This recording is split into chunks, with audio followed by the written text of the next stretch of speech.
अतिवृष्टीमुळे केवळ छत्रपती संभाजीनगर नव्हे तर संपूर्ण मराठवाड्यात प्रचंड नुकसान झाले आहे। त्यामुळे सरसकट पंचनामे करण्याचा आमचा मानस आहे। ओला दुष्काळ जाहीर करण्याचा अधिकार सरकारला आहे, परंतु नुकसानग्रस्त शेतकऱ्यांना लवकरात लवकर नुकसान भरपाई दिली जाईल असा विश्वास पालकमंत्री संजय शिरसाट यांनी व्यक्त केला आहे। पैठण तालुक्यातील झालेल्या अतिवृष्टीमुळे मोठ्या प्रमाणात शेतीमालाच्या नुकसानीची पालकमंत्री संजय शिरसाट आणि आमदार विलास भुमरे यांनी प्रत्यक्षात शेतात जाऊन पाहणी केली आहे। यावेळी ते बोलत होते।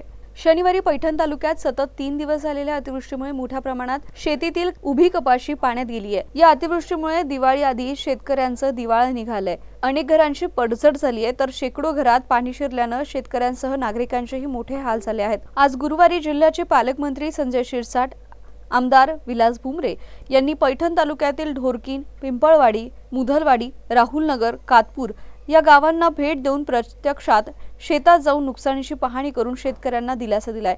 कातपूर शिवारातील शेतीतील पाणी आतापर्यंत जिरलं नाही, त्यामुळे ट्रॅक्टरवर बसून पालकमंत्री संजय शिरसाट, आमदार विलास भुमरे यांनी पाहणी करून नुकसानग्रस्त शेतकऱ्यांना दिलासा दिला आहे। अतिवृष्टीमुळे संपूर्ण मराठवाड्यात दाणादाण उडाली आहे। शेतातील उभ्या पिकांचं नुकसान झालंय, त्यामुळे मराठवाड्यात सरसकट पंचनामे करण्याचा आमचा मानस असल्याचं पालकमंत्री संजय शिरसाट यांनी सांगितलं आहे। यावेळी तहसीलदार ज्योती पवार, गटविकास अधिकारी मनोरमा गायकवाड, पाटबंधारा विभागाचे कार्यकारी अभियंता प्रशांत संत आदींसह शिंदे सेनेचे पदाधिकारी आणि कार्यकर्ते यांची उपस्थिती होती।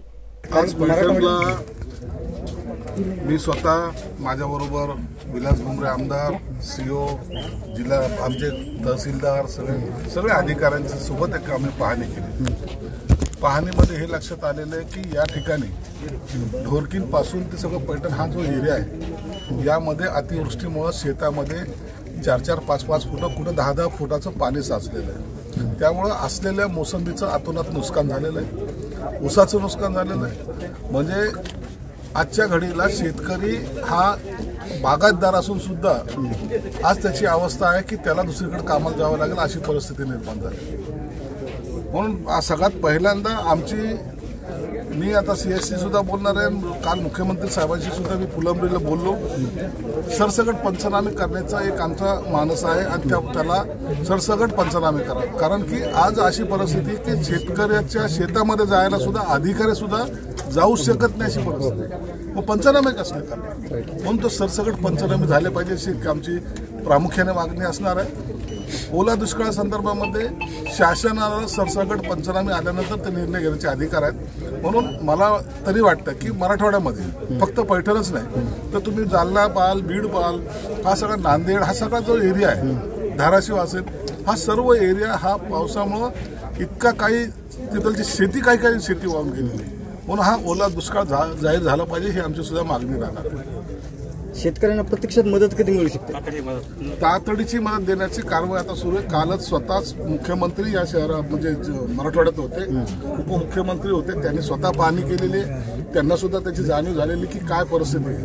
म्हणून मला वाटतं या 2-4 दिवसामध्ये याबद्दलची घोषणा सुद्धा होण्याची शक्यता आहे। तालुक्यात 160 ते 65 घरं पडलेले आहेत पावसामुळे, त्यांना काय मदत मिळेल? आता एक आमच्या विलास भुमरे आमदारांनी एका ठिकाणचं ज्या ठिकाणी घरामध्ये पाणी शिरलं होतं त्यांना सर्वांना शिफ्ट केलेलं आहे। जवळपास 15 कुटुंबांना त्यांनी शिफ्ट केलेलं आहे। त्यांना आम्ही अन्नधान्याचा पुरवठा आमच्यातर्फेही करतोय आणि इथे CO आलेले त्यांना सुद्धा सूचना देण्यात आलेल्या आहे की त्यांना मदत करा। आज एक डॉक्टरची टीम सुद्धा पाठवतो, त्यामध्ये एक फ्रॅक्चर माणूस आहे, काही लोक आजारी आहेत, त्यांना सुद्धा त्यांचा इलाज करण्याचं काम ही सगळी जबाबदारी आम्ही घेतलेली आहे। जी काही नुकसान भरपाई होईल ते शासन निश्चित त्यांना देईल। काल एका शेतकऱ्याने आत्महत्या केली बघा अधिकाऱ्यासमोर खदगावजवळ, त्याला काय मदत करतात? निश्चित त्याला मदत केली जाईल। आता त्याची काल झालेली आत्महत्या आम्ही नोंद घेतलेली, कलेक्टर सर्व ते कारवाई करतात सुद्धा। पैठण शहरात व्यापाऱ्याचं फार नुकसान झालेलं सगळीकडे झालेलं। पैठण व्यापाऱ्यांचंच काय, सर्वसामान्य शेतकरी काय, एक मोसंबीदार तर त्याचा वर्षाकाठी 10 लाख रुपये तो कमवत होता, आज त्याचं ते झाड सुद्धा अस्तित्वात राहणार नाही अशी परिस्थिती आहे।